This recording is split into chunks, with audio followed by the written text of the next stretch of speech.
you see a settlement of your case in the works? Look, I would love to spend less time on this and be able to move forward.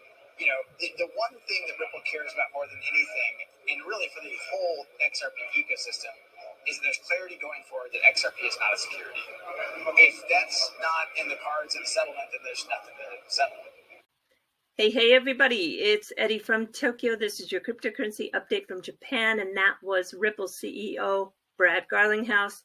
It's very clear that if there is a settlement going forward, XRP cannot be a security. If that's not in the cards in the settlement, then there's nothing to settle. That is what was said. So if we don't see a settlement, and if there are no material facts that are in dispute, then Judge Torres could apply her interpretation of the law to those facts. She cannot be a fact finder. She can only apply the law to undisputed facts. If there are disagreements about the material facts, then this will have to go to trial, which I'm sure neither side wants. 12 people off the street to decide? No way. But to circle back, that this case can be decided also at summary judgment if there are no disputes. Both parties have to submit affidavits of the material facts not in dispute. And if the judge agrees, she can decide. So we know that up until that point, anything can be settled. But what I really am asking right now is, are there any disputes?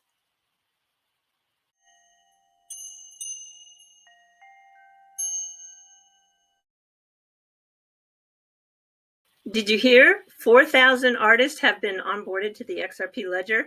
What does that really mean? I'll take a look at that in this video along with Gatehub.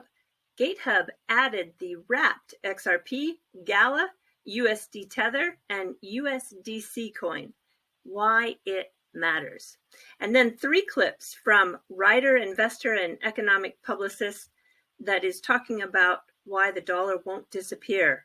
And interest rate hikes. Are they really going to hike them? You want to hear what he has to say, as well as his opinion on $100,000 Bitcoin, which is just around the corner.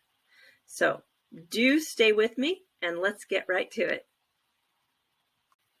So we have Ripple making a very strong push into the realm of Web 3.0. They're in the middle of their South by Southwest event in Austin, Texas, and the 4,000 artists that have been added to its new NFT program, it includes musicians, game designers, builders under the Creator Fund. It's all very impressive. There is the NFT PRO, there's the Ethernal Labs, and there is the onXRP. All have a collection of very diverse artists.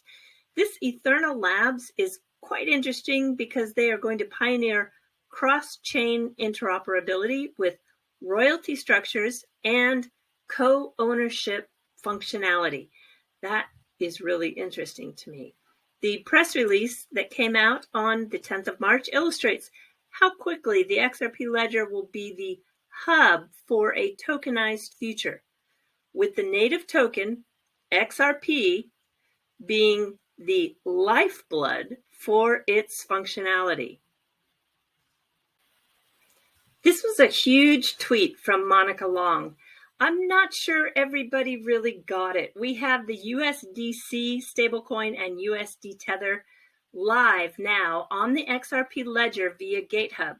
These are the 2 largest ERC20 stablecoins in the world, and they're available on the XRP Ledger DEX for the first time. Yeah, it opens up a world of possibilities with payments and more.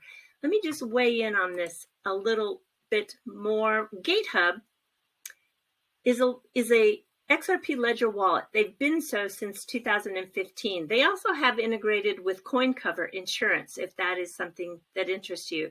You can trade currencies, cryptocurrencies, and other assets on this decentralized XRP Ledger exchange. So the announcement of those stablecoins, along with wrapped XRP and GALA, what does that mean? Well, GALA now, you can go straight into gaming and the NFT realm by adding USD Tether and USD Coin 24/7, 365 days. You've got a fiat on and off ramp with very low fees. And then adding the wrapped XRP, this is interoperability between Ethereum's swap-based DeFi platforms. And as a wrapped XRP, it is physically backed one-to-one. Why does that matter? Because anytime you have utility that has impact on the circulating supply, that has a positive effect on demand, which the two together have a really great result for price. And don't forget, smart contracts are coming to the XRP Ledger by way of side chains, and I think Gatehub is going to prove to be very handy. So those two stablecoins and the wrapped XRP can be traded for free for the next 90 days. I got on less than 5 minutes. You can do your KYC. They have this cool camera that does all the document verification. And I made my transfer literally up and running in 5 minutes. This is Wilhelm Middelkoop, and I really want you to hear 3 clips that I have found when he visited and spoke on Stansberry Research. It's good. Have a listen. Well, people always want to have money. They always want to have dollars. So as long as you don't have a total collapse in a hyperinflationary scenario, the dollar will always be around. And don't forget, the pound sterling used to be the world reserve currency. The pound is still there. It's no longer the world reserve currency, but it didn't went to zero. So I'm not predicting the dollar will collapse and go to zero, but you might get or might be in need of a dollar devaluation, which means a gold revaluation. And that's actually what I predicted in the big reset. Expect a dollar devaluation and a gold revaluation, because this has helped the system in the 1930s as well. Will the current situations and the crisis cause the Fed to reverse course on interest rate hikes here? Guaranteed. We just had a rate announcement by the ECB today. No rate rise. And we have double-digit inflation. I told you about the PPI numbers. But they can't raise rates because we have a new crisis now. We've never had a situation where these spikes in energy prices didn't lead to recession. So recession is guaranteed now. And that's why central bankers, they can't raise rates. And they were cornered before the Ukraine war, and they're cornered even more now.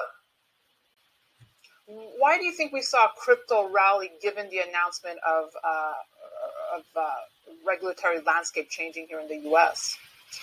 Well, we've seen a correction in the crypto space. I think this could be done now, this correction. I think we could be on the verge of a very strong leg up, bringing Bitcoin to over 100K quite soon. And of course, everybody is watching what the US will do. And I think it was a buy the rumor, sell the fact, because we went up the day before the announcement. After the announcement, we went down with Bitcoin. But I think there's strong base building under 40K. I'm a buyer. Actually, I bought this week under 40K. So I think that's the new entry level for me.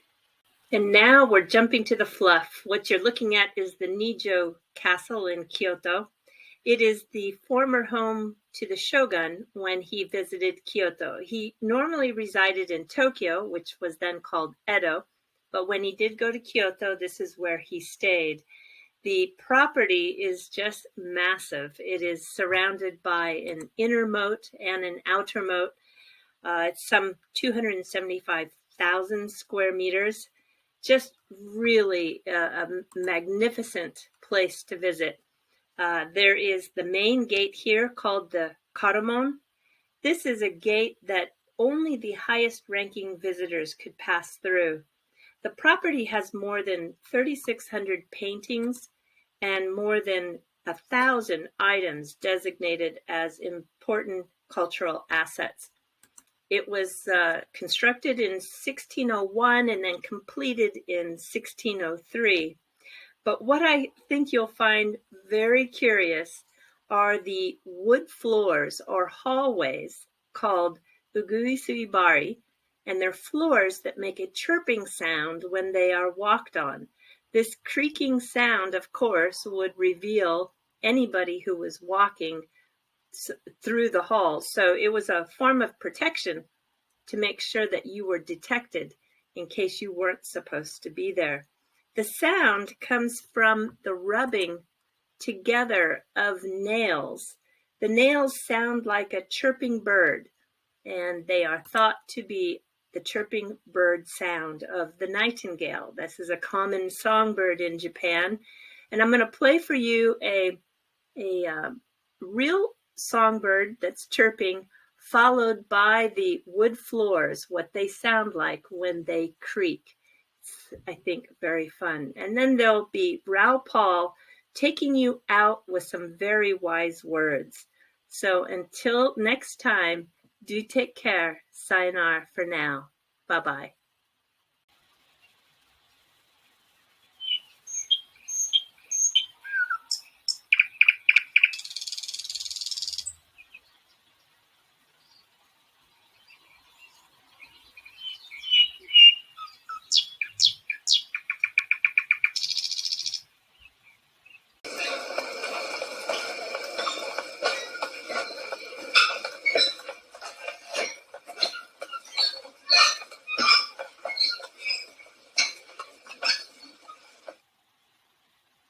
Just be careful, try not to be too brave.